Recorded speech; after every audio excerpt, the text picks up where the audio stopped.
Good morning, everyone. Welcome to Laurel Park. Of course, happy Thanksgiving. Happy Thanksgiving to you, Keith. Thank you very much. Same to you. I know you don't, usually celebrate this occasion in your country, but yeah, you're welcome here today. Obviously, take part in all that it has to offer, mainly the food. I mean, that's the big food and family. So I was I know already your smelling family's the cider and the donuts and the hot chocolate that's on offer. But of course, happy Thanksgiving from all of us here at the Maryland Jockey Club to all the horsemen, all the runners, all the fans attending, everyone that makes our live product worthwhile every single day. So glad to have you with us for this special day. We have 9 races on offer, and hopefully you'll go home with a pie or two. Absolutely, absolutely. I saw some pies rolling out early. I don't know, somebody must have some power around here. But if you've got the pie giveaway with the program purchase,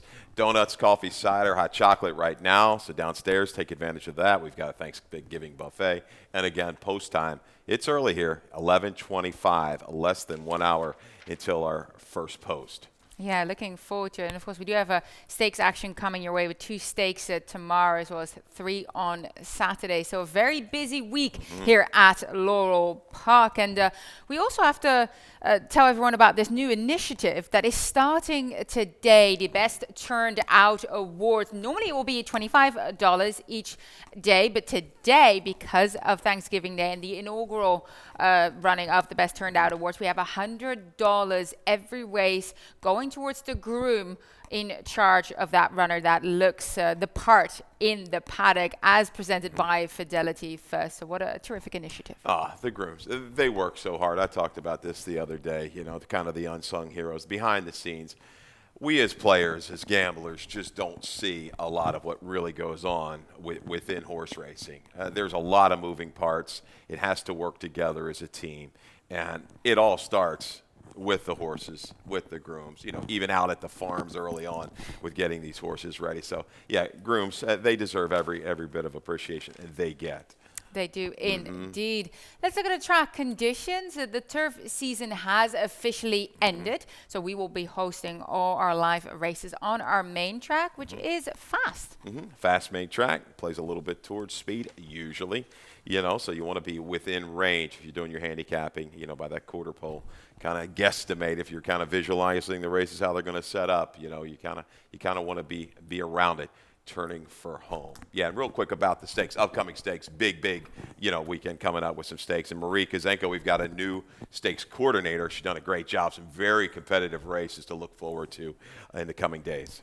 Yeah, exactly. I mean, I was going around the barns this morning trying to have a look at all the horses entered in all those stakes, and I got the chance to bump into Street Loot, 2-year-old Maryland champion juvenile filly with the X-Man on board. She looked incredible, is cross-entered in the Politely Stakes and the Safely Cat, so we'll see where she will turn up. But she looks incredible. She's definitely grown and matured as a 3-year-old now. So it's always a pleasure to see a couple of those equine stars on the backside in the morning. Can't wait to see her out on track either tomorrow or on Saturday. Let's have a look at today's races coming up. Race number 1, claiming 16 to 14,000, 5.5 furlongs the distance here. Have a couple of scratches, as you can see here. 3, 4, and 5 will not be lining up. But you and I landed on similar horses. We'll have a look at your top selection in here, Keith. Zen Pie for trainer Dale Capuano.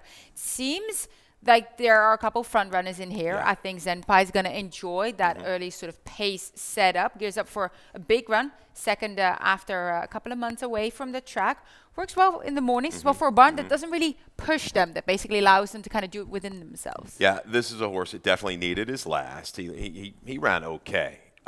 Gets, I think a similar trip. I think he's going to bring a little bit more finish. I like the fact that Dale, he's got Ruiz riding. That's kind of his go-to guy. I got a little stat here. They've been 26% on the dirt. Over with the dirt sprints over the last couple of years. 30%. Between the level of $10,000 and $20,000 claimers. So that's a good little stat there. my big stat. We missed the later today, so that's a little early stat for you. But yeah, you've got some speed scratched out with where you be, Cairo Kid. Algebraic though is very quick, and so are Zorb. It's going to be an honest pace up front. I'm looking for maybe Zenpai so dialed in first off the claim, coming back a little bit quickly.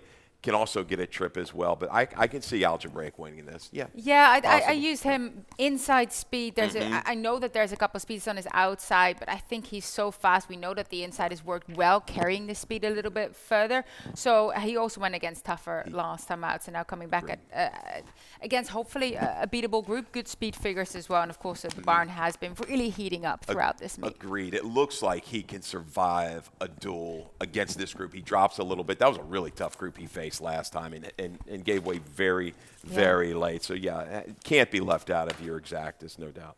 No, I use him on top. Let's hope we kick things off here on Thanksgiving Day with a winner. Yeah. Race number 2 kicks off the early pick 4 sequence. I did a late pick 4, but I'll look towards your selections to see how it's done. Right? Yeah, we're gonna try here. You see that big all button there in race number 3. That's why they have it on the machine. Get you started with the 3, 6, and 7 in race number 2. Race 3, I can't make heads or tails of this race. We had one of these the other day with Tim. I throw my hands up. I kind of lean towards the 4 and the 6 as some bombs possibly, but take all in there. I've got a negative stat for Ness as well. Race 4, the 1 and the 2. Race 5, we're going to go ahead and single it. We've got to get there. But Treasure Tradition put it all together last time. I'm expecting another good try for this Rodney Jenkins runner. There's your ticket, $30, affordable with that all button in race 3. Exactly, especially courtesy of that single later. I have Treasure Tradition on top as well. We'll talk about race 5 when we get to race 2. $8,000 to $6,000 claimer, 5.5 furlongs sprinting again on the main track as well. And we'll start with your top selection here, Keith, the number 3. Nash Vegas for trainer Ferris Allen makes his Laurel debut via the claim for the Ferris Barn. Against, I think, kind of similar level at Delaware, perhaps is a touch tougher. Yeah. But the only worry I have in my exacta is that he kind of got away with more average fractions for the level. We'll probably have to work a bit harder to stay, part of that forward group in this spot. May have to come from a little bit further back. That's my gut feeling that he might have to draw back a little bit. Bull Shark is fast. Fix Me a Sandwich is also very quick, and they're the speeds just to his inside. So I'm envisioning and hoping for a little trip where those two run away, and he can just drop in and save ground, and that ground that he saves is going to enhance his little punch, say from mid-turn, the 5/16 to the wire. So I think he's going to set up shop. Yeah, a little jump up. That third-place finisher he beat last time out, came back 2 races later, just missing an allowance. The races down at Churchill, there were some tough cookies in there. I like the spot. This is the right spot off that condition claiming win for Ferris Allen. I just don't know if Fort Fortitude is going to chase and pass at this level. We'll see. Yeah. No, I mean, Fort Fortitude, veteran runner, 7-year-old, who's won here and over this distance, although in his last couple of main track outings, he hasn't been as sharp as he's shown in the past, as well as on the turf. But I think he's going to enjoy the fact that he had a break. Jamie Ness does well with these type of breaks, 26% winners, giving them just a short, time away from the track. I think it helps for him to get that half furlong extra as well here. He's done well for the 5 furlong, but just I just think that perhaps stretching about pace-wise, it might be a little bit easy for him to rate and then keep on finding there. So, look, he's taking class relief. I'm on board with him here, but I get your hesitation using him on top. Both have a slightly bit interest in Baptize the Boy, also getting back down for trainer Claudio Gonzalez. I remember he had some really decent performances at allowance level. I think, in a way, I was a little bit surprised by the drop, but on the flip side, Claudio is quite aggressive with his runners and places them where he thinks he can win. He's had a pretty good run with this horse. Last time out, just kind of flat, a little flattening out the last 1/8 of a mile. He has bounced back off of, kind of poor races in the past. If you go back to the springtime, he was able to do that. Is he what he once was? I'm not so sure. I'm a little hesitant. Going to use him underneath because I think the race is really going to develop the way he wants it to up front. Yeah, I'm a little hesitant as well, so I've used him underneath. Race number 3, maiden claimers trying to get that first win, $10,000 to $8,000, 5.5 furlong the distance as well, but this time 2-year-old fillies. And you landed on a runner that I didn't get to. The number 4, Samurai is Lucky Sword for trainer Tim Salzman. Look, did have a look at the pedigree as well as for Samurai with his first. Wasn't completely sold on her in this spot, but tell me why you think she's going to win. Just a flyer. You know, Tim Salzman, Haynes Brothers, they've had a couple races here of late where their horse has run well. Don't Cross Fuzzy. Yep. Won at a big price again. So they've kind of got to gauge with a 2-year-old and what it takes to kind of run and win a race. There's a couple pretty quick works. There is some speed horses in here. I think this horse is going to have to do it maybe from just off the pace. I'm reaching here.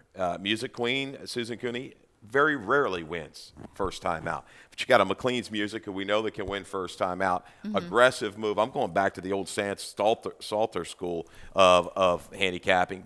Brought this horse in for a work over the racetrack. I like that. It was a good work. It was equal to a couple good horses that day. So I've got I had a note. It was equal to Sick Pack Sarah, who we know was pretty quick. Who's very fast in the gate. So I'm just taking a shot here at a price. I like that. You're selling me on Music Queen for sure. Okay. Indeed, brought them over to have a sharp work from the gate, 36 flat. Very, very strong for that 2-year-old. And she's only going 5.5 and not looking at 6 or 7. Right. So you think that hopefully that means in terms of race fitness, as she can see now, why not take a flyer on these first-time starters? Not in love with anybody in here. And here's my stat on the favorite. I'll give it to you real quick. We lost our other stat. Here we go. Jamie Ness. Now, he's been rolling. He's had a good meet. But he's only 3 for 30 with 2-year-old maiden claimers' second career start over the last 3 years. There you go. There's your stat. So if you're in love with the favorite, I'd be a little hesitant. Yeah, that's interesting for a bar that normally does well. Look, I use Holy Pink underneath. I do look elsewhere. I used the number 9, Treat for the Eyes, for trainer Jonathan Molinaro. She's going to be very, very tough if she gets away fast to reel in once she gets rolling here. I like that Toledo gets on board. I mean, he's been riding at the top of his game. Good outside post. I think that works so she can dominate a little bit. So I landed on her in here. But look, I encourage everyone, and I say this all the time, if you're looking at these 2-year-olds at the lower levels, why not look for the one that has that gleam in their eye in the paddock, the one that's really ready to fire? You've got that, and you hit it on a point with the 9 horse in here. She kind of looks like the speed of the speed, and when we hit these lower levels, horses in the back just don't want to pass anybody. So that horse on the lead, dangerous, and sometimes they just kind of, I don't want to say stagger home, but they kind of come home a little slower. They shorten stride, but they manage to hold on. Yeah, I like your first-timer angles here because you just don't know what you have with them yet, and especially made in 10 level, that definitely seems to be a good sort of angle to use. Okay. Race number 4 is the start of the Rainbow Pick 6, a mile and an eighth the distance in here. Starter, Nickel Allowance, and Cinema Horses again. I was looking at our picks this morning. We're quite different today, so we'll see. We'll see who ends up victorious later on. But let's have a chat about the number 1, Lost My Voucher. We have a video spotlight of him going this exact distance last time out, and he started well but kind of got steadied a little bit there, had to take back and then rank a little bit, fighting Horatio there, trying to get to the outside. You can see Horatio's really like, ooh, stay with me here, stay with me, settle down. He wants to get on with things. Horse here again, right there. A horse that really hasn't shown too much early look, but he was pretty keen here, like he wanted to go on with it. And then finally, Horacio gets him to the outside where he's comfortable. He relaxes in that spot about 3 wide. He's overcome some trouble trips of late, and it looks like he is in clearly top form. He might be the most pure 1.125 mile horse in here when it comes to kind of finishing right now with the form some of these horses are showing. So he's run fast enough, I think, to be a major player in here. Gets the inside draw, and certainly the little stretch out here should not affect him. Yeah, no, I have him underneath, and especially with the trouble here, he looks like the horse that Indy can see out that 1.125 miles very, very willingly, because look here, takes over, and they weren't even going that fast up front. Nope. So he had quite a lot to do against a group that wasn't doing. So kind of a lot of angles that move him up for me in this spot. You landed on the number 2, Unequivocal, for trainer Anthony Aguirre. Does need to bounce back to form a little bit. Wide trip, bad start in his last dirt trial, but has shown very capable of running well against these types. Yeah, he had a little bit of a break from June to September. He's not quite come back to his races in the spring where he ran against some really cracked starter allowance type runners. This is a softer group for him. 1.125 miles is not really, I don't think, his perfect distance. But, man, if he can just jump up, I think he might be poised to make that one bounce-back move here today. He can lay closer against this group. There is a little speed. Titans will, Metacomia, Glengar. He might be able to get a jump if he's right. Get a jump on the one and hold you a little bit more value in here. He's got to come back to form. So I'm just looking for a price play. And I know he's run against better horses. Yeah, no, yeah. I use the speed Manicomio on top of for trainer Crystal Pickett first via the claim. This is a 5-year-old who's won over this distance earlier in the year, was at the Nickel claim nominated 2 life level, so no, this is significantly more challenging for him, but he won by 8 1/4 length that day, so I figured, you know what, stepping him back to that sort of added distance, I think that's going to work for him. Showed a lot of pace last time. I wonder if they're going to use that same tactic, because he has won a couple of times trying to, you know, take them all the way, but that day, the mile and 8, they actually kind of had him sitting back and saving a bit of energy. So I wonder if they're going to be aggressive or kind of just let him roll in like a handy spot. I think they're going to let him kind of sit in a handy spot. I don't think he's quite as quick as Titans will. You know, even Glengar off the sprints, if Glengar wanted to be aggressive, he's not quite the same old Glengar with that kind of speed. But I would think Titans will is going to go on the attack early. Yeah, Titans will very fast from the gate 2. All right. We'll take a quick commercial break, but stay with us.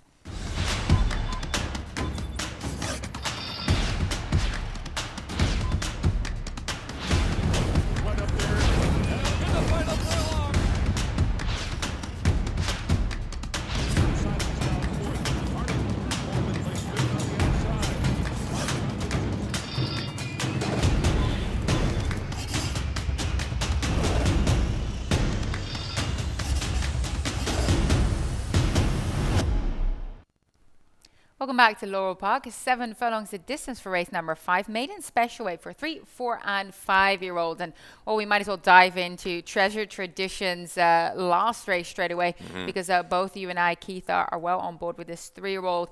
Ends up going 4 wide on the pace, but then here now 3 wide, very, very game to the wire, chasing the number 2 there, Hunter Joe, who actually then after this race came back to win a first level allowance. So sort of very significant form, Frank. Hunter Joe didn't run like a 60-1 shot this particular day. More like a 3-5. And Treasure Tradition was valiant in defeat. And the thing you pick up for him, I think he's got it together now. He's very game to the wire. Hunter Tradition, as you say, come back, wins a good number again. But he was gelded after that October 11th race, so prior to the break. His first time gelding on the dirt, he had a major excuse to see the check near the half-mile marker. Then turf, no light. Back to the dirt. He's a different horse now. He's faster than these. I think he sets up shop just off the pace. And I think he's going to win it at, I'll be maybe a little shorter price. I went 3. He could be a little bit lower. We'll see, but I'm really visually impressed by that last race. I agree with you. I think that was a tricky race, but he was fighting all the way to the wire against a horse that's shown to be pretty decent himself. So should find this group doable in comparison with no Hunter Joe being in there. Like you said, that 60-1 was not a representation of how he ran on the day at all. He used the number 10 in second for your exact Bacaneco for trainer Claudio Gonzalez. Third start after the break. Put up in the maiden special weight here, as well as a little bit of added distance in terms of his main track tries. I think this can work out well for him from that outside post. Again, I think there's some flow that he'll like. He's got to run a little faster. But it's kind of the protect move that I see here. This is a horse claimed for 25. He's bounced around. He hasn't really run that fast on the dirt. But a little bit more life on the turf last time. Took the rating. I think he'll bring a finish today. And just the fact that they're kind of keeping this horse protected is the key for me. Yeah, I use the number 9, Heaven's Got Fire as well. Just held his own at Delaware against the maiden special weights. They're an honest racehorse that keeps on running. I know you didn't use him, but you know what? He puts in a try every single time. I like him underneath, like him for your more exotic wagers. Race number 6, Nickel claiming 1 turn a mile here. And Keith, you landed on the number 8 as well. Percher, I have him underneath, but also have a late pick 4 ticket. I don't want to forget about it. I singled in this race because he's my best bet. Now, am I worried that Jamie Ness is going to burn me with a horse that is dropping down very steeply? Perhaps, but he's good off the layoff in terms of his speed figures and what he's shown. He stands above these. I hope late breaking news can put 2 and 2 together in here and make it happen in the first leg. And then I go 4 deep in race number 7. I use the 6, the 9, the 10, and the 11. That maiden 40 there. And then in race 8, I use the 4 and the 5. The 4, my top selection there. He's a shooter as well as can't pass it up underneath. And then in race 9, I use the number 5 on top, Rising Perry. I think this is exactly what he wants here, but big tall dog can also run a step on the main track as it's now sprinting on the main track. $8 flat. Yeah. Now you know what that means. If you don't want a single in that first race, you can add a horse or 2, perhaps your horse Keith, the number 8 Percher in here, or I use the number 6 My Sacred Place underneath as well. But let's talk about my single, the number 3 Late Breaking News. You're looking at the stats in terms of Jamie Ness. He's very good with horses having a break. He spots when they have a break. He's been running against much, much tougher. On paper, on class, this horse stands above them. Does he come back with one of those efforts? Of course, is the question. But I feel like there's a bit of flow tied on. He likes to run at them with, a couple of lengths to make up here. And that 1-turn mile, that works just fine for him too. I mean, he's done well over the mile in 16 in the past. So I don't think distance is a question. No, I don't think. And he has been dangerous year in and year out with this kind of aggressive move. This is an 8-year-old now, Naomi. So, I don't know how much future holds. He's been just a really, really cool racehorse. He's been good turf or dirt. He's run well enough.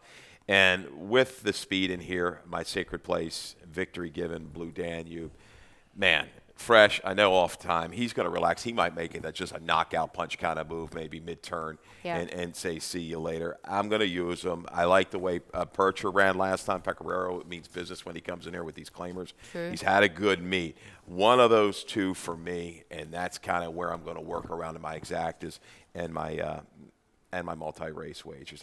I think it's one of these 2. Yeah, no, I do agree with you. Although I use My Sacred Place in my exact, it's just, a good bit of a speed angle. Has run very fast early fractions to start to go over the mile.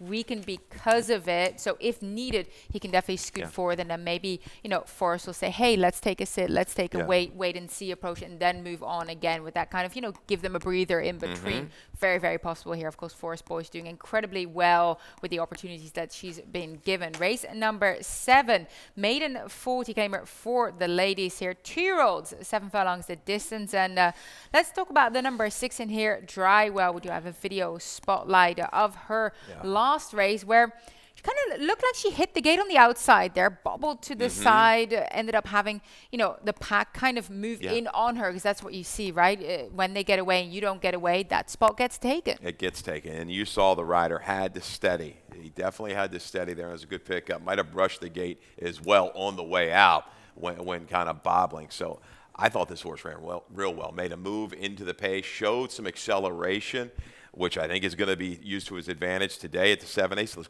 Gets bottled up right now. Watch this. 5/16 pole, just waiting. See a little steady there. You saw the kind of head come up, caught in between runners. Again, a light steady through traffic. We had that in our longer comments. Sometimes there's only so much we can put in the shorter comment, Naomi, but chart callers were on top of it. I'm sure Willard saw that. But, then kind of works between horses again. I think this horse is willing. A little bit of that, much too good. Missy's Lass is an all right racehorse, so Drywell still trying after that trouble. We've got to scratch a circle home, who was my top selection.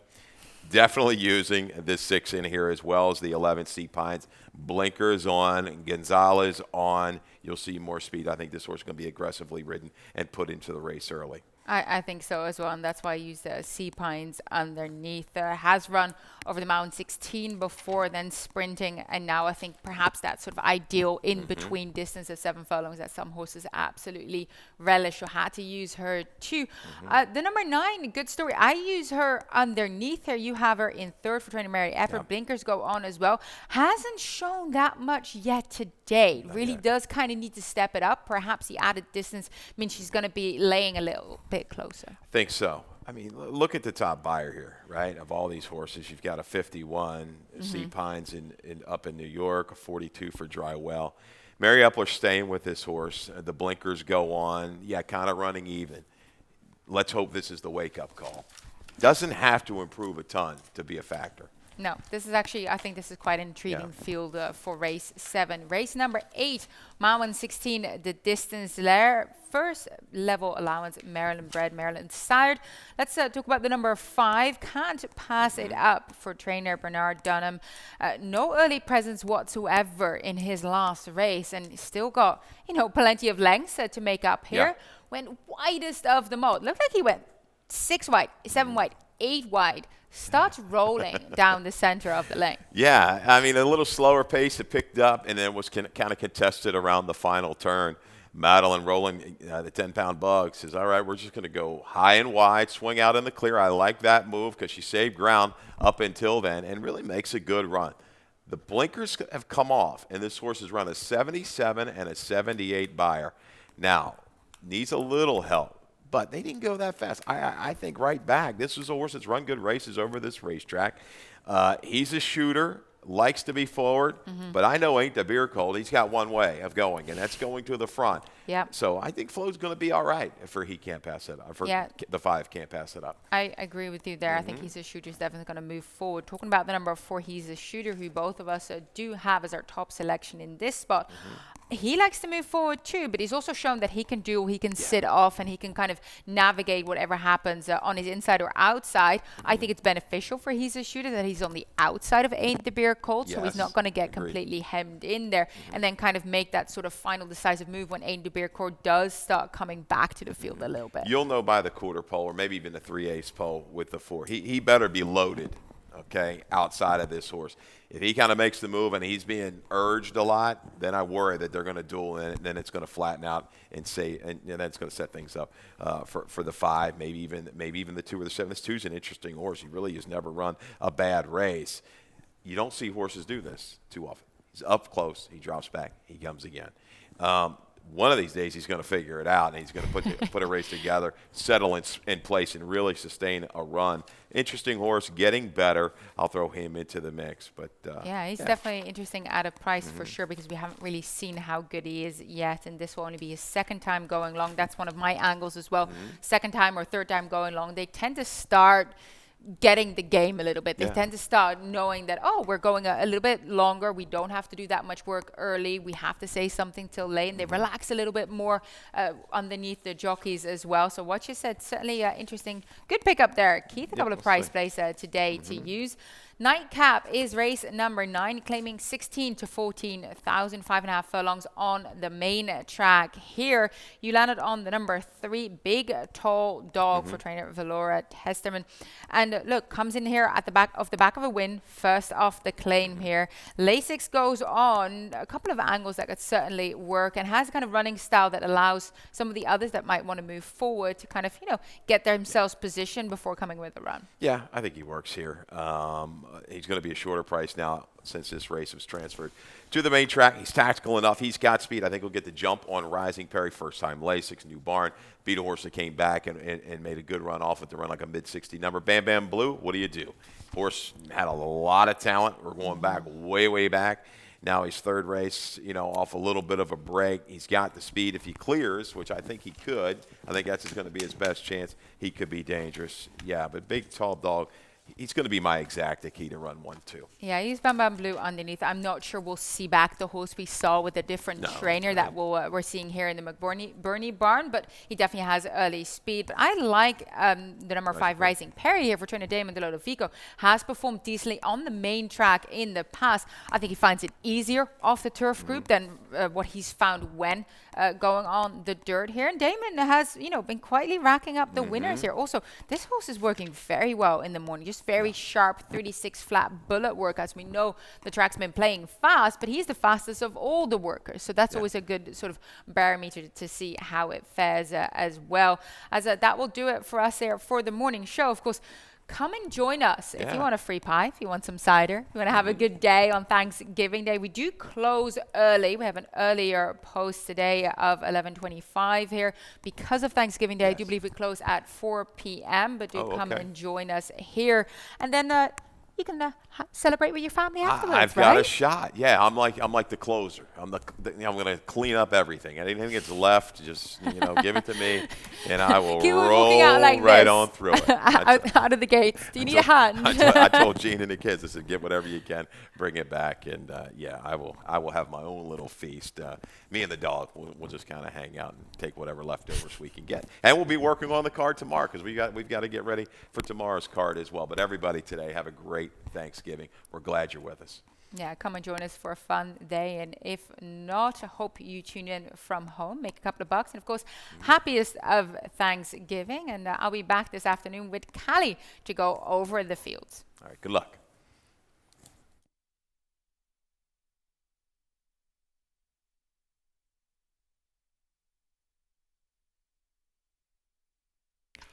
True.